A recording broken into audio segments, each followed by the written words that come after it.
మా latest videos కోసం మా ఈ తెలుగు న్యూస్ ఛానల్ సబ్స్క్రైబ్ చేసి గంట సింబల్ యాక్టివేట్ చేసుకోండి. రేపు ఆదివారం రాత్రికి ఈ ఆకును కాల్చండి చాలు.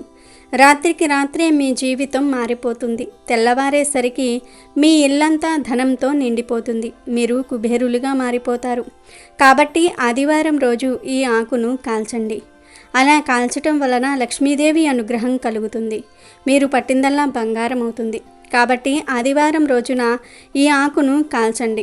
జాతకంలో సమస్యలు ఉన్నాయని బాధపడేవారు, ఎప్పుడు చూసినా ఏదో ఒక రకంగా ఇబ్బందులను ఎదుర్కొంటున్నవారు, తరచుగా అనారోగ్యాల బారిన పడేవారు, ఇంట్లో మనశ్శాంతి ఉండటం లేదు, ఇంట్లో గాలి ఆడనట్లు భయంగా ఉంటుంది అని బాధపడేవారు, ఇలా మీకు ఏ సమస్య ఉన్నా ఈ పరిష్కారం చేసుకోవచ్చు. ఈ పరిహారం వలన చాలా చక్కటి ఫలితాలు వస్తాయి. కాబట్టి ఆదివారం రోజున తప్పకుండా ఈ ఆకును కాల్చండి. చాలా అద్భుతమైన ఫలితం వస్తుంది. చేసే పనుల్లో చక్కటి విజయాన్ని పొందగలుగుతారు. ఆదివారం రోజు ఈ పరిహారం చేసుకుంటే చాలా మంచిదని శాస్త్రాలు చెప్తూ ఉన్నాయి. మరి ఆదివారం రోజు ఏ ఆకును కాల్చాలి అనే విషయాన్ని ఇప్పుడు మనం ఈ వీడియోలో వివరంగా తెలుసుకుందాము. అయితే ఒక పవిత్ర కథను విందాం. ఫ్రెండ్స్, అంతకన్నా ముందు జై శ్రీమన్నారాయణ అని ఒక చిన్న కామెంట్ చేయండి. అలాగే ఈ వీడియోకి ఒక లైక్ కొట్టి మా ఛానల్ని సబ్స్క్రైబ్ చేసుకోవటం మర్చిపోవద్దు. ఒకరోజు శివపురం ప్రక్కనే ఒక కృష్ణాపురం నుండి 3 గ్రామస్తులు న్యాయం కోసం మర్యాద రామన్న దగ్గరకు వచ్చారు. ముగ్గురిని సాధారణంగా ఆహ్వానించి కాఫీ ఫలహారాలు పెట్టాక, ఇప్పుడు చెప్పండి, మీ ముగ్గురు ఏ పని మీద నన్ను చూడడానికి వచ్చారు అని అడిగాడు రామన్న. అప్పుడు అందులో మొదటివాడు, అయ్యా, నా పేరు శివుడు, నేను కుమ్మరిని. కుండలు తయారు చేయడానికి మట్టిని ఎప్పుడూ ఈ భూషయ్య దగ్గరే కొంటూ ఉంటాను. నిన్న ఉదయం కుండలు చేయడానికి నేను మట్టిని జల్లిస్తూ ఉంటే అందులో విలువైన 3 వజ్రాలు దొరికాయి. రెక్కాడితే గాని డొక్కాడని పేదవాణ్ణి. ఆ భగవంతుడే ఇన్నాళ్లకు నన్ను కరుణించాడని ఆనందపడ్డాను. కానీ ఈ భూషయ్య నాకు దొరికిన ఈ 3 వజ్రాలు తనకు చెందుతాయని నిన్నటి నుండి నాతో తగువ పడుతున్నాడు. తమరు ధర్మ ప్రభువులు, నాకు న్యాయం జరిపించండి అంటూ మేలలో భద్రపరిచిన వజ్రాలను రామన్నకు అందించాడు.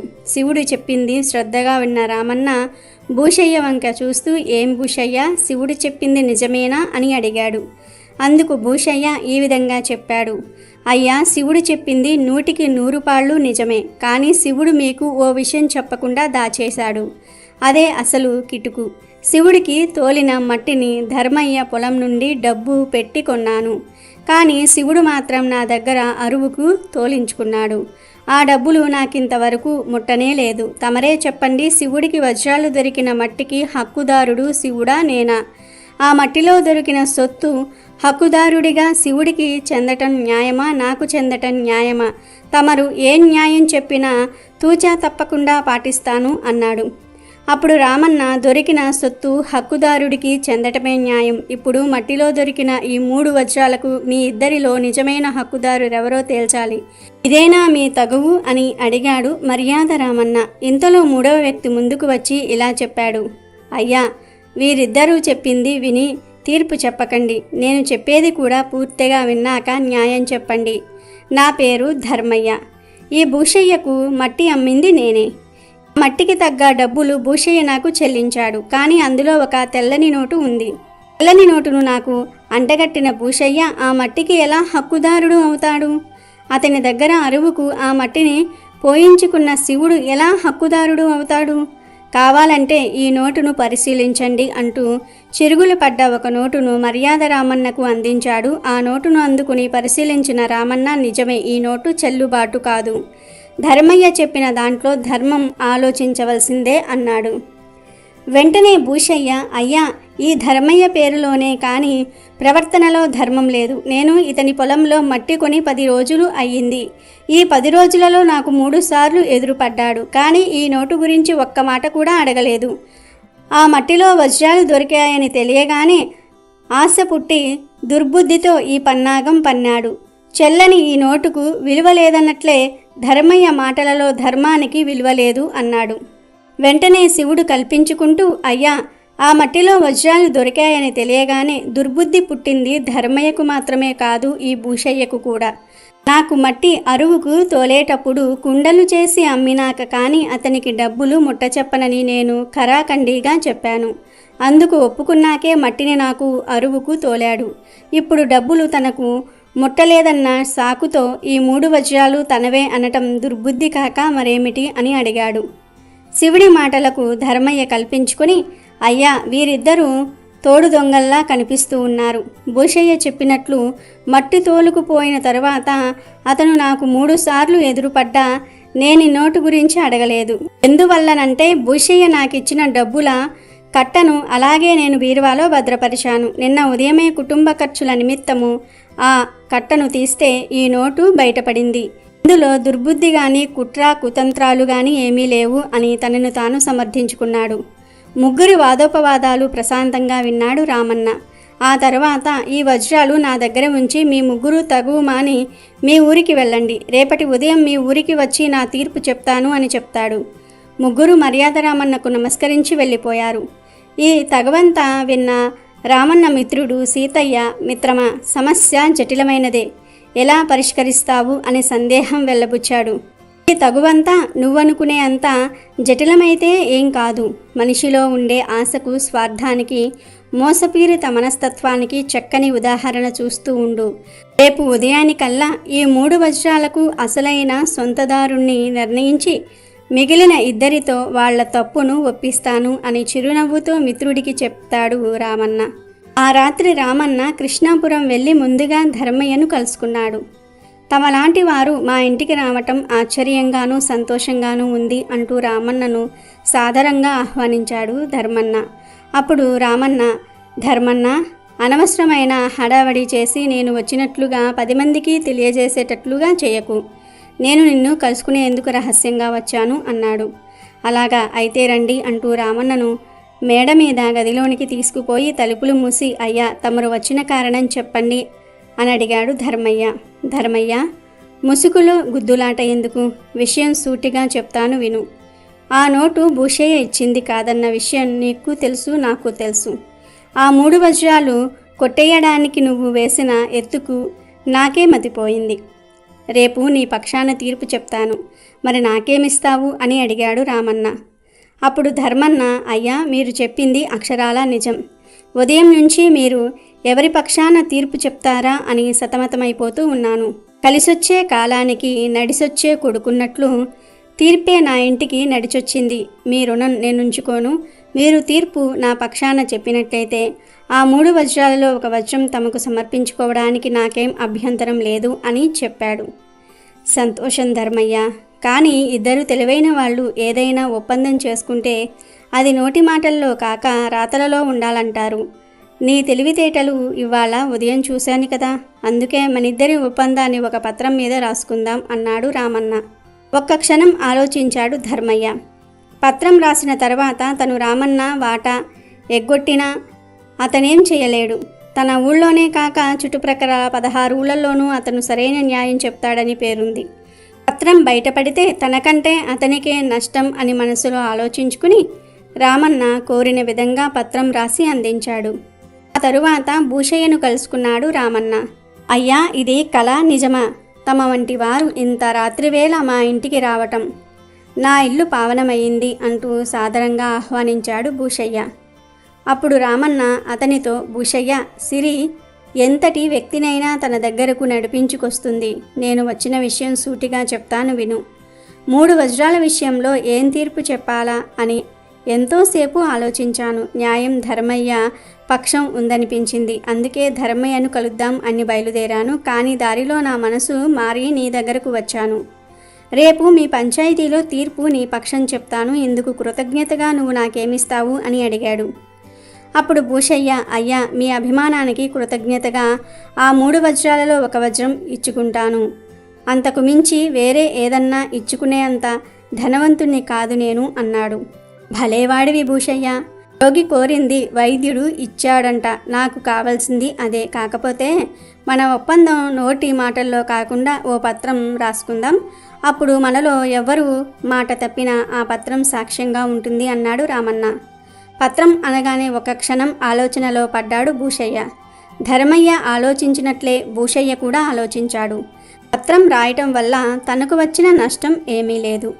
ఆ 3 వజ్రాలు మాత్రమే పోతాయి, కానీ రామన్నకు పరువు మర్యాదలు పేరు ప్రఖ్యాతలు పోతాయి అనుకుని రామన్న కోరిన విధంగా పత్రం రాసి రామన్న చేతిలో పెట్టాడతను. భూషయ్య ఇంటి నుంచి సరాసరి శివుడింటికి వెళ్ళాడు రామన్న. శివుడు అతని భార్య అప్పుడే భోజనానికి కూర్చున్నారు. రామన్నను చూసి కంచెం ముందు నుంచి లేవబోతున్న అతన్ని వారించి అతన్ని ప్రక్కనే పీట వేసుకుని కూర్చొని, అమ్మ, నాకు ఆకలేస్తుంది, అన్నం వడ్డించు అన్నాడు రామన్న. క్షమించండయ్యా, రెక్కాడితే గాని డొక్కాడని వాళ్ళం. ఏ పండుగలకో పబ్బాలకో తప్ప మా ఇంట్లో వరి అన్నం ఉండదు. మిగతా రోజుల్లో గంజి అన్నం, పచ్చిమిరపకాయలు మాకు పంచపక్షం పరమాన్నం. ఇది తమ బోటి వారు తినరేమోనయ్యా అందా ఇల్లాలు. అప్పుడు రామన్న, ప్రేమాభిమానాలు నిండిన ఏ పదార్థమైనా పంచపక్ష పరమాన్నమేనమ్మా. నిద్ర సుఖమెరగదు, ఆకలి రుచెరగదు. ఆ గంజి నాకు కూడా పొయ్యమ్మా అని గంజి త్రాగి బయటకు వచ్చి ఆరుబయట ఉన్న నులక మంచం మీద కూర్చున్నాడు రామన్న. వెంటనే బయటకు వచ్చిన శివుడు చేతులు కట్టుకుని నిల్చుని, అయ్యా, మీరు తీర్పు చెప్తానన్నది రేపు ఉదయం కదా. ఈ రాత్రి వేళ నా ఇంటికి రావటంలో ఏదో అర్థం ఉన్నట్లు తోస్తోంది, అదేమిటో చెప్పండి అని అన్నాడు. శివుడు, నీకెలా చెప్పాలో నాకు అర్థం కావటం లేదు. ఏం చెయ్యాలో తోచక నేను నీ దగ్గరకు వచ్చాను. ఉదయం నీవిచ్చి వెళ్ళిన వజ్రాలు ఇంట్లో బీరువాలో భద్రపరిచాను. ఇంటికి వచ్చిన చుట్టాల పిల్లవాడు వాటిని గోళీ అనుకుని తీసుకుని వెళ్ళి ఆడుకొని ఎక్కడో పారవేసి వచ్చాడు. ఎంత వెతికినా అవి కనిపించలేదు. రేపు ఉదయం తీర్పు నీ పక్షాన చెప్తాను. మర్నాడొచ్చి ఆ వజ్రాలు తీసుకోమంటాను. రేపు నువ్వు రా, ఆ వజ్రాలకు తగ్గ మొత్తం నీకిస్తాను అన్నాడు రామన్న. దానికి శివుడు, అయ్యో, ఎంత పని జరిగిపోయిందయ్యా. న్యాయమో ధర్మమో నాకు తెలియదు, కానీ నాకు ఒక్క విషయం చెప్పండి. న్యాయంగా మీరు చెప్పాల్సిన తీర్పు ఆ 3 వజ్రాలు నాకు చెందుతాయనా, ధర్మయ్యకు చెందుతాయనా తేల్చి నాకు చెప్పండి. అప్పుడు నా నిర్ణయం చెప్తాను అన్నాడు. శివుడు న్యాయంగా నేను తీర్పు చెప్పాల్సి వస్తే ఆ 3 వజ్రాలు ధర్మయ్యకు చెందుతాయని చెప్పాలి. ఎందుకంటే నువ్వు భూషయ్య దగ్గర అరువుకే ఆ మట్టిని పోయించుకున్నావు. భూషయ్య ధర్మయ్యకు చెల్లని నోటును ఇచ్చాడు కనుక ఆ మట్టికి, అందులో సొత్తుకి నిజమైన హక్కుదారుడు ధర్మయ్య అనటంలో సందేహం లేదు అన్నాడు రామన్న. అయ్యా రామన్న గారు, రేపు పంచాయతీలో ధర్మయ్య పక్షమే మీ తీర్పును చెప్పండి. పోయిన వజ్రాలను పోలిన గాజు ముక్కలు ధర్మయ్యకు ఇవ్వండి. అవి వజ్రాలు కావు గనుక ధర్మయ్య మిమ్మల్ని నిలదీస్తే అవి నిన్నిచ్చినవే అని చెప్పండి. నేను కూడా ఒప్పుకొని మీరిచ్చిన డబ్బులు అవి అమ్మగా వచ్చినవని చెప్పేస్తాను. బాగా ఆలోచించు. అలా చేస్తే ఈ ఊరిలో వాళ్ళందరూ నువ్వు బ్రతికి ఉన్నంతకాలం నిన్ను మోసగాడంటారు అని అన్నాడు రామన్న. మరేం పర్వాలేదయ్యా. నడిచే ధర్మదేవత లాంటి మీరు న్యాయం తప్పి తీర్పు చెప్పటం కంటే నాలాంటి సామాన్యుడు మోసగాడిగా మాట పడటం నష్టం లేదు. మీరు ఇప్పటి వరకు ఒక్క తప్పుడు తీర్పు ఇవ్వలేదని విన్నాను. ఇప్పుడు ఏ పరిస్థితుల వల్ల అయినా సరే అలాంటి తీర్పు ఇచ్చారంటే ముందు ముందు కూడా ఇస్తారు. 10 మందికి న్యాయం చేసే మీరు ఏ కారణం వల్ల అన్యాయం వైపు అడుగు వేయకూడదు అన్నాడు శివుడు. వెంటనే రామన్న, శబాస్ శివుడు, నా కళ్ళు తెరిపించావు. ధర్మములో పేదవాడివైన గుణములో ధనవంతుడివని నిరూపించావు. రేపు పంచాయతీలో నీవు చెప్పినట్లే చేస్తాను అంటూ అక్కడి నుండి బయలుదేరి ఆ రాత్రి ఊరిలోనే ఉన్న పూటగూళ్ళ ఇంట్లో బస చేశాడు. మర్నాడు ఉదయం పంచాయతీకి వెళ్ళాడు రామన్న. ఆ ఊరి పంచాయతీ పరిష్కరించలేని సమస్యను మర్యాద రామన్న ఎలా పరిష్కరిస్తాడో చూద్దామని గ్రామస్తులందరూ కూడా పంచాయతీ దగ్గర గుమ్ముగూడి ఆసక్తిగా ఎదురు చూస్తూ ఉన్నారు. రామన్న అందరికీ నమస్కరించి, అయ్యలారా, ఈ 3 వజ్రాలకు నిజమైన హక్కుదారుడు శివుడు అంటూ తన తీర్పు చెప్తాడు. వెంటనే మోసం, దగ అంటూ భూషయ్య, ధర్మయ్య ఒకేసారి అరిచారు. ఇందులో మోసం, దగ ఏమీ లేదు. మట్టి అమ్మినప్పుడు డబ్బు పుచ్చుకున్న ధర్మయ్య లెక్క పెట్టుకోకుండా బీరువాలో దాచుకున్నాడన్నది అబద్ధం. ఆ డబ్బులో చెల్లని నోటు ఉంటే 3 సార్లు భూషయ్య ఎదురుపడ్డాడు గనుక ఒక్కసారన్నా సరే నిలదీసి ఉండేవాడు. ఇక భూషయ్య అరువుకి ఇష్టపడే ఆ మట్టిని తోలాడు.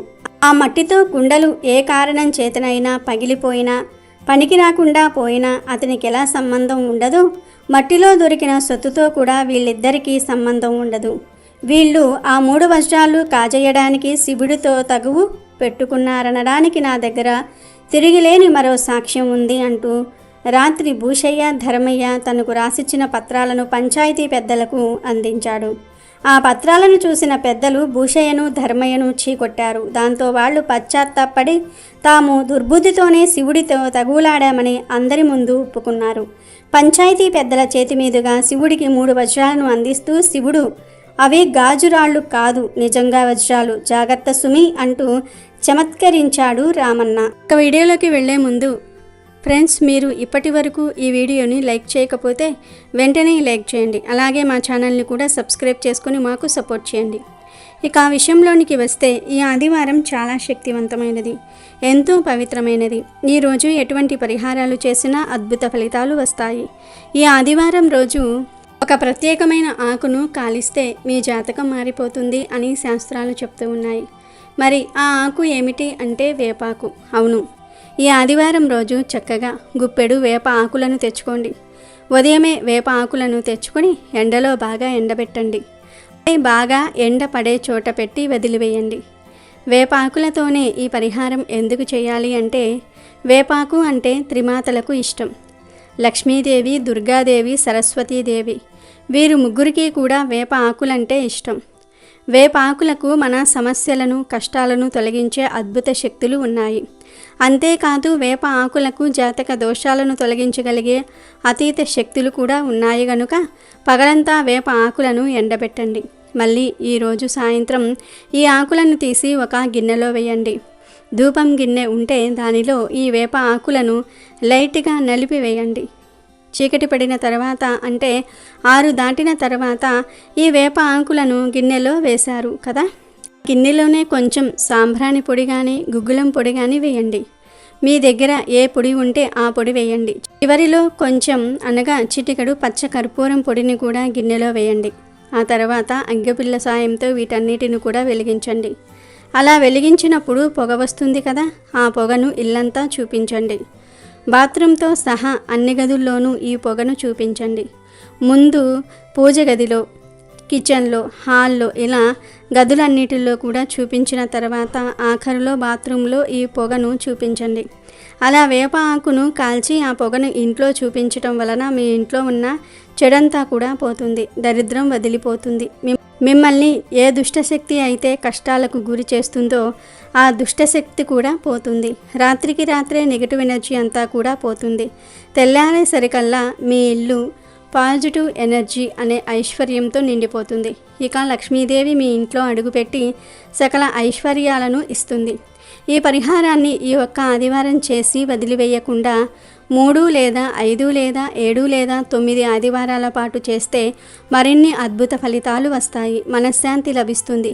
కాబట్టి మీరు కూడా ఈ ఆదివారం రోజు ఇంట్లో ఈ ఆకులను కాల్చండి, మంచి ఫలితాలను పొందండి, ఆనందంగా జీవించండి. వీడియో నచ్చితే లైక్ చేయండి, షేర్ చేయండి, బట్ సబ్స్క్రైబ్ చేసుకోవడం మర్చిపోవద్దు.